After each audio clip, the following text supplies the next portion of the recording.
अस्सलाम वालेकुम, मेरा नाम डॉक्टर कैसर है। मैं foundation university college of dentistry से आपके लिए डेंटल अवेयरनेस पे प्रोग्राम लेकर आया हूँ, जिसका उन्वान है मसनूई दांत लगवाने की अहमियत। इस पर बात करने के लिए हमारे आज मेहमान हैं डॉक्टर हसाम अंजुम, जो असिस्टेंट प्रोफेसर है prosthodontic department foundation university college of dentistry में। जी डॉक्टर साहब, अस्सलाम वालेकुम, क्या हाल है? ठीक है जी। जी, मेरा पहला सवाल आपसे ये है कि दांत निकलवाने की क्या क्या वजूहात हो सकती हैं? दांत निकलवाने की मुख्तलिफ वजूहात हो सकती हैं। जिन लोगों को कोई ना कोई दांतों के मसले होते हैं तो फिर वो इस हद तक पहुंच जाते हैं कि हमें दांत निकलवाने पड़ जाते हैं। जो उसमें दो मेन वजूहात हैं वो हैं कि एक तो ये है कि दांत को कीड़ा लगने की वजह से वो टूट के ख़त्म हो जाता है और उसके नीचे फिर सिर्फ जड़ें रह जाती हैं। तो अब वो जड़ें जो हैं वो इन्फेक्शन का बायस बनती हैं और उनको हम ना इस्तेमाल करके उसके ऊपर दांत लगा सकते हैं, ना किसी और तरह से दांत लगाए जा सकते हैं। तो इसलिए फिर उन जड़ों को निकलवाना हमें ज़रूरी हो जाता है। और दूसरी जो मेन वजह है वो मसूड़ों की इन्फेक्शन है कि जब मसूड़ों की इन्फेक्शन होती है तो हड्डी कम होना शुरू हो जाती है और हड्डी, चूँकि दांत हड्डी के अंदर लगे हुए हैं, तो जैसे जैसे हड्डी कम होती जाती है मसूड़े कमज़ोर होने की वजह से, तो दांत हिलने लग जाता है और फिर एक टाइम आता है कि वो इतना हिल रहा होता है कि उसका इस्तेमाल नहीं हो सकता, कुछ वो तंग करने लग जाता है, दर्द होती है, तो हमें निकलवाना पड़ जाता है। तो ये दो मेन वजूहात हैं। इसके अलावा भी काफ़ी वजूहात हैं, जैसे कोई दांत बहुत ज़्यादा टेढ़ा पड़ा हुआ है, अपनी जगह से हिल के पड़ा हुआ है, उसको हम किसी तरह से इस्तेमाल नहीं कर सकते, उसको हम निकलवा देते हैं। या एक और मेन वजह जो है, कई लोग दांतों की जड़ों का इलाज कर लेते हैं। दांत में दर्द होती है, कैविटी बनती है, जड़ों का इलाज तो करा लेते हैं लेकिन उस पर फिर खोल नहीं चढ़वाते। तो खोल चढ़वाना बहुत ज़रूरी है क्योंकि दांत कमज़ोर हो गया होता है। एक तो कीड़ा लगने से कमज़ोर हो गया, दूसरा जब जिस डेंटिस्ट ने जड़ों का इलाज का प्रोसीजर किया उसने दांत की और ग्राइंडिंग की, तो अगर आप दांत को खोल नहीं चढ़वाएंगे तो वो फ्रैक्चर हो सकता है। तो ये भी एक बहुत बड़ी वजह है कि लोग क्योंकि दर्द ख़त्म हो जाती है ना, इसलिए लोग समझते हैं कि अब और कोई प्रोसीजर नहीं करना, तो खोल चढ़ाना ज़रूरी है। वो जब टूट जाता है तो वो भी हो जाता है, जड़ें रह जाती हैं और वो किसी काम की नहीं होती, तो फिर हमें निकलवाने पड़ जाते हैं। जी, इसके अलावा मेरा ये सवाल है कि दांत निकलवाने के बाद और क्या क्या मसाइल सामने आते हैं? कुछ मसाइल जो हैं दांत निकलवाने के बाद वो तो डायरेक्ट मसले हैं कि मतलब जिस तरह आपका दांत निकल गया तो एक खला बन जाती है। अगर पीछे वाला दांत है तो खाने पीने में मसला आएगा, चबाया नहीं सही जाएगा क्योंकि उस जगह पे दांत नहीं है, तो वो दांत आपस में मिल के जिस तरह खाना चबाते हैं वो नहीं चबा सकते। और अगर सामने वाले दांत हैं तो उसमें फिर देखने में मसला होता है कि एक गैप बन जाता है, बातचीत करते हुए आपकी हवा निकलती है, ज़बान उधर से होती है, तो आपके अल्फाज की बोल जो है वो ठीक नहीं रहता। तो ये तो डायरेक्ट मसले हैं।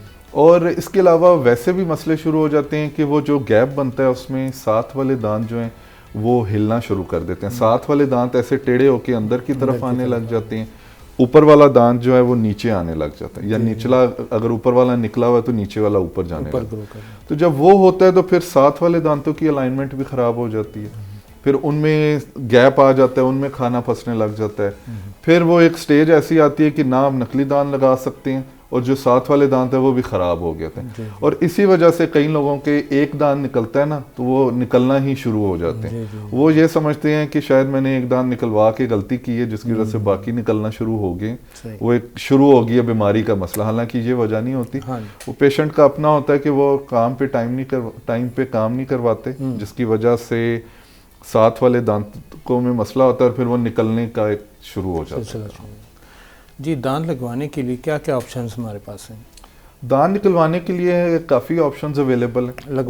लगवाने के लिए जो मेन 3 ऑप्शंस हैं वो मैं बता देता हूँ, बाकी कुछ और छोटी भी हैं, वो आपका जो डेंटिस्ट है उसके साथ आप डिसीजन लेके आप कर सकते हैं कि आपने क्या क्या करना है। उसमें एक होती है उतारने चढ़ाने वाली ऑप्शन, जो सबसे कह लें कम दर्जे की है, मतलब बुरी नहीं है, कोई भी ट्रीटमेंट जो हम करते हैं वो बुरा नहीं होता, लेकिन वो कह लें कम दर्जे का अच्छा है।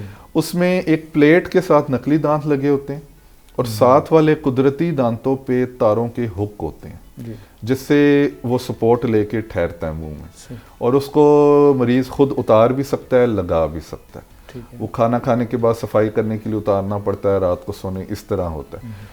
उसके ऊपर एक और नंबर जो अच्छा है वो फिक्स दांत है। फिक्स दांत जो जिसे डेंटल ब्रिज कहते हैं हम आम जबान में, उसमें ये होता है जो दांत आपके निकले हुए हैं उनसे एक आगे और एक पीछे वाले दांत की हम कटाई करते हैं, उन पे खोल की तरह कैप चढ़ाते हैं और बीच वाला दांत उससे जुड़ा होता है, तो उसे ब्रिज कहते हैं। वो फिक्स होता है, वो ऐसे ही लगता है जैसे कुदरती दांत है, आप सब कुछ खा सकते हैं, ना उतारना पड़ता है, सफाई भी आसान है। और तीसरी ऑप्शन जो है, जो आजकल सबसे लेटेस्ट सबसे अच्छी ऑप्शन है, वो है उसे कहते हैं डेंटल इम्प्लांट। इम्प्लांट एक पेच की तरह स्ट्रक्चर होता है, टाइटेनियम एक मेटल है, खास होता है दांतों के लिए, वो उसका बना है। वो हम एक सर्जरी करके हड्डी में सुराख करके उसमें डाल देते हैं, फिर 3 से 6 महीने लगते हैं उसे हड्डी से जुड़ने में, और उसके बाद हम उसकी सपोर्ट लेके तो एक मसनूई दांत लगा देते हैं। उस दांत का ये फायदा है कि वो आगे पीछे वाले दांतों से सपोर्ट नहीं ले रहा होता, एक अपना अलग से दांत बन जाता है। तो ये है, लेकिन ज़रूरी नहीं है कि आप हर चीज़ में टॉप वाली ही हो, ये मरीज़ के हिसाब से भी कोई एक ट्रीटमेंट उसके लिए बेस्ट हो सकती है। तो इसलिए वो आप अपने जब डेंटिस्ट से डिस्कशन करते हैं तो वो आपको बता सकता है कि आपके लिए क्या कौन सी ऑप्शन बेहतर है। जी, मेरा अगला सवाल इसी पर है कि सबसे बेहतर ऑप्शन आपकी नज़र में कौन सी हो सकती है? सबसे बेहतर ऑप्शन तो इम्प्लांट है, इसलिए कि उसकी लाइफ भी ज़्यादा है, साथ वाले दांतों से हमें सपोर्ट भी नहीं लेनी पड़ती, उनको ग्राइंड नहीं करना पड़ता। जिस तरह ब्रिज में साथ वाले बिल्कुल ठीक दांतों को हमें ग्राइंड करना पड़ता, वो भी नहीं करना पड़ता। एक अच्छा सेपरेट दांत लगता है और जिसकी लाइफ भी ज़्यादा है, और खाने पीने में भी वो ऐसे फील होता है जैसे नेचुरल दांत लगा हो। लेकिन इसमें ज़रूरी नहीं है कि हर बंदे को लग सके।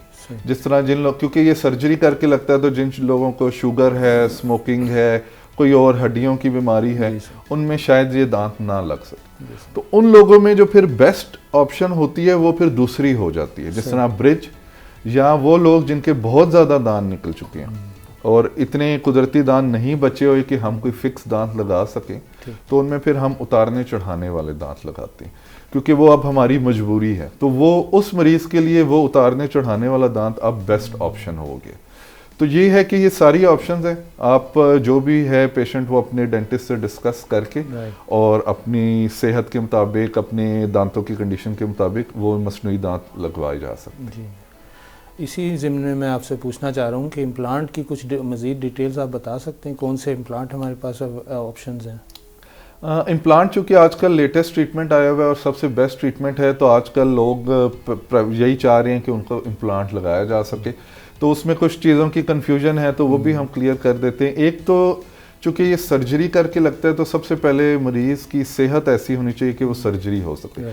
सर्जरी कोई बहुत बड़ी नहीं होती, बेहोश नहीं करते, सिर्फ उस छोटी सी जगह को सुन करके मसूड़े को कट लगा के मसूड़ा उठाते हैं और हड्डी में सुराख करके स्क्रू की तरह इम्प्लांट को लगा देते हैं, उसके ऊपर फिर टांके लगा के छोड़ देते हैं। 7 दिनों के बाद हम टांके खोल देते हैं और फिर 3 से 6 महीने लगते हैं इम्प्लांट को हड्डी से जुड़ने में, और उसके बाद 1 से 2 अपॉइंटमेंट्स में इम्प्लांट से सपोर्ट लेके हम नकली दांत लगा देते हैं। तो ये इसका प्रोसीजर है।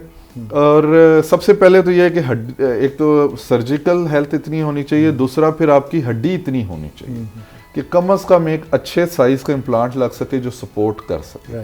तो वो फिर डॉक्टर आपका एक्सरे करके उसमें देख लेता है कि हड्डी कितनी है, क्योंकि आपकी साइज और थिकनेस और इधर से नसें भी गुजरी होती हैं, हमने उसका भी ध्यान रखना होता है, वो ध्यान। और फिर कंपनीज़ हैं, मुख्तलिफ कंपनीज़ की मुख्तलिफ फीचर्स हैं इम्प्लांट के ऊपर। कुछ उसकी जो ऊपर ना तह लगाते हैं जो हड्डी की ग्रोथ को बेहतर करते हैं, तो उसके हिसाब से इम्प्लांट की प्राइस में फ़र्क होता है। तो ये नहीं है कि कोई बुरा इम्प्लांट है, बस ये इसी तरह है कि मतलब एक अच्छी ऑप्शन है और एक बेहतर ऑप्शन है। तो वो फिर आप उसमें हड्डी के हिसाब से और पेशेंट की अफोर्डेबिलिटी के हिसाब से भी आप इम्प्लांट की क्वालिटी कर सकते हैं। लेकिन मेरा मशवरा यही है कि जिधर इम्प्लांट लग सकता है, बेहतर है कि आप थोड़े से पैसे ऐड करके अपने ट्रीटमेंट में इम्प्लांट लगवा लिया जाए, ताकि आपके बाकी दांत भी हेल्दी रहें और आपको एक ऐसा मसनूई दांत लगे जो आपको ऐसे लगे कि जैसे नेचुरल दांत है। तो आपको भी अच्छा फील होगा, खाना पीना भी आसान होगा। तो ये इसके फ़ायदे हैं। जी, मेरा अगला सवाल ये है कि दांत जब निकलवाया जाता है तो ज़ख़म भरने के लिए कितना वक्त दरकार होता है? दांत निकलवाने के बाद आपको इसमें 3 से 6 महीने भी लग सकते हैं, लेकिन वो होता है कि दांत निकला कैसे।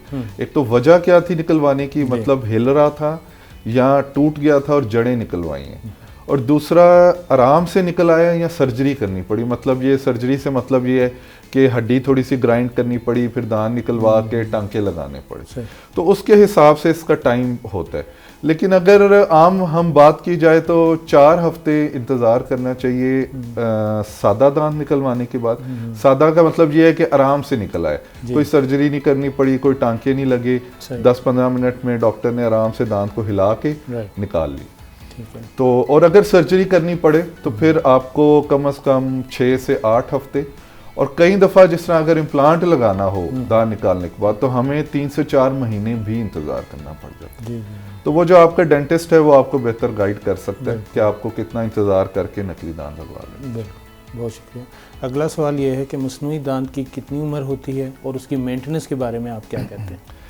मस्नूई दांत जो हैं उनकी सिर्फ ये आप देखें कुदरती दांत ही हैं जो अल्लाह ने दिए हैं कि दांत निकलने से लेके 80 साल की उम्र तक चल सकते हैं अगर केयर की हो, कोई मसला ना हो। लेकिन मस्नूई चीज़ चूँकि इंसान की तख्लीक है तो उसमें कुछ ना कुछ कमियां हैं, तो इसलिए इनकी लाइफ जो है वो कम है।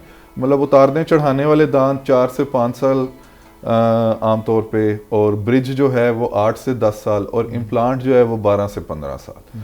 उसके बाद उनमें कोई ना कोई आपको खुद ही महसूस होगा कि कोई मसला आ गया जिसकी वजह से अब आपको डेंटिस्ट के पास चक्कर लगाना पड़ेगा, और हो सकता है वो चेंज हो, नया कुछ करना पड़े, मसले के हिसाब से फिर उसका ट्रीटमेंट करना पड़ता है। और इसकी लाइफ का ताल्लुक इसी तरह, जैसे आपने पूछा मेंटेनेंस भी कैसे करनी है, तो मेंटेनेंस के हिसाब से लाइफ भी का भी है कि शुरू में अगर एक चीज़ अच्छी बन गई है, शुरू में कोई मसला आया वो हल करके अब एक चीज़ नॉर्मल इस्तेमाल में आ गई है, आपके मस्नूई दांत नॉर्मल इस्तेमाल, तो अब उसकी लाइफ जो है वो आप पेशेंट के ऊपर खुद है कि वो उसकी कैसी केयर करता है।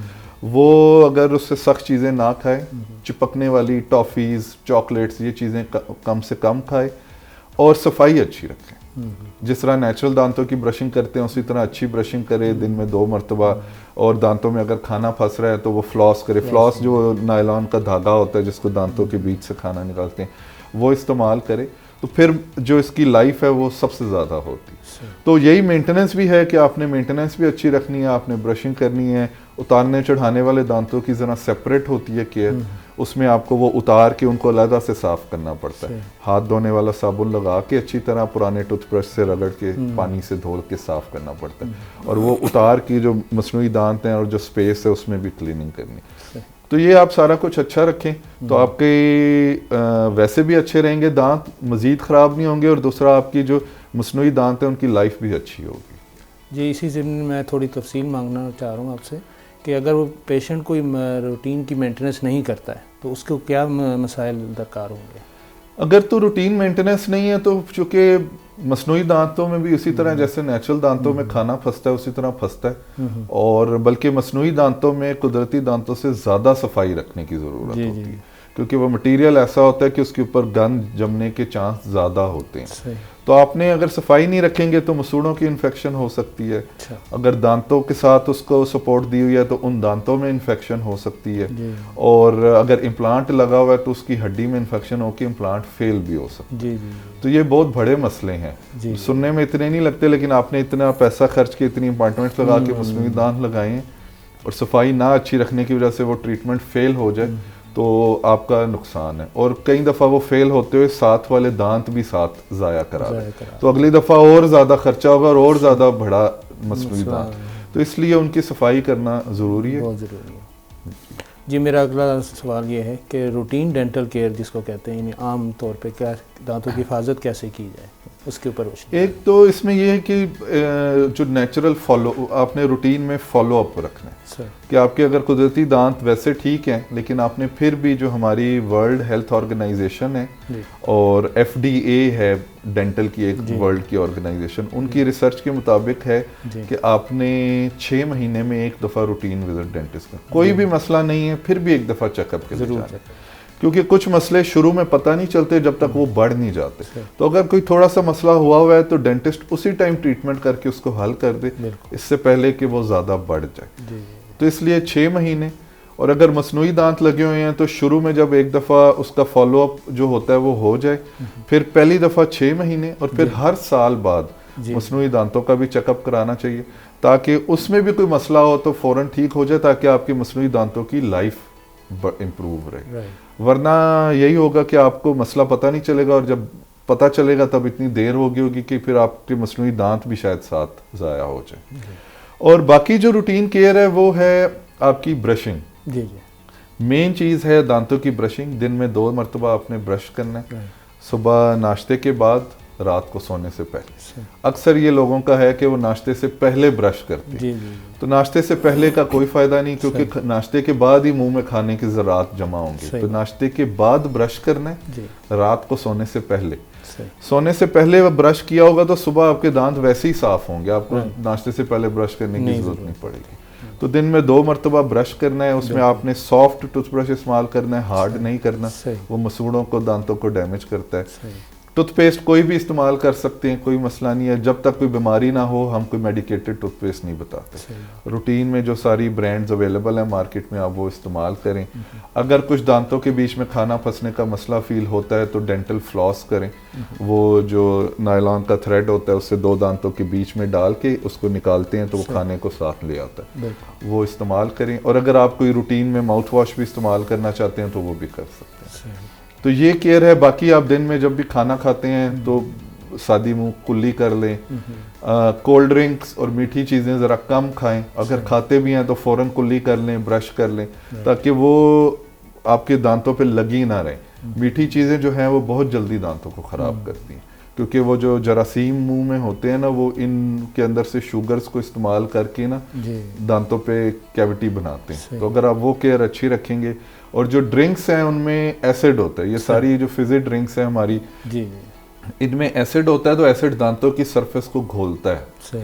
इस वजह से वो भी कम से कम पिए तो आपके दांत अच्छे रहेंगे। बाकी ये है कि आप हर 6 महीने बाद डेंटिस्ट को चेक कराते रहें तो आपकी हेल्थ अच्छी रहेगी। जी, मैं मसनूई दांत के ज़िम्न में पूछना चाह रहा हूँ कि अगर किसी ने लगवाए मसनूई दांत, कोई भी ऑप्शन है, उसमें कोई एक्स्ट्रा केयर आप रिकमेंड करते हैं?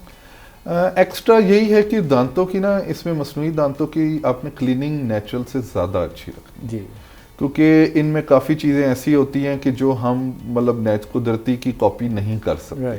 कभी दांत निकालते हुए हड्डी ज़्यादा कम हो जाती है, कभी साथ वाले दांतों में कुछ ना कुछ मसला होता है, हमें प्लेट बनानी पड़ती है, वो उसकी वजह से ना खाना ज़्यादा फंसता है। तो इसलिए आपने उनकी सफाई ज़्यादा अच्छी रखनी है। जो डॉक्टर आपको रिकमेंडेशन दे, जिस तरह का मसनूई दांत है उसकी वो आपको लगाने के बाद इंस्ट्रक्शंस देंगे सफाई का, वो आपने फॉलो करना है। रूटीन ब्रशिंग और माउथ वॉश चीज़ें तो करनी है। उसके अलावा भी अगर कोई डॉक्टर आपको साथ बताता है, जिस तरह ये उतारने चढ़ाने वाले दांतों की सेपरेट केयर है कि वो आपने उतार के रखना है, रात को पानी में रखना है, उसका अपना डेंचर क्लींजर्स आते हैं, वो एक टेबलेट्स होती हैं, पानी में घोल के डेंचर को उसमें रखते हैं, वो डेंचर को साफ भी कर देती हैं, डेंचर के जरासीम भी मार देती हैं। तो इस तरह की जो एडिशनल केयर है वो आपने साथ साथ एक्स्ट्रा करनी है।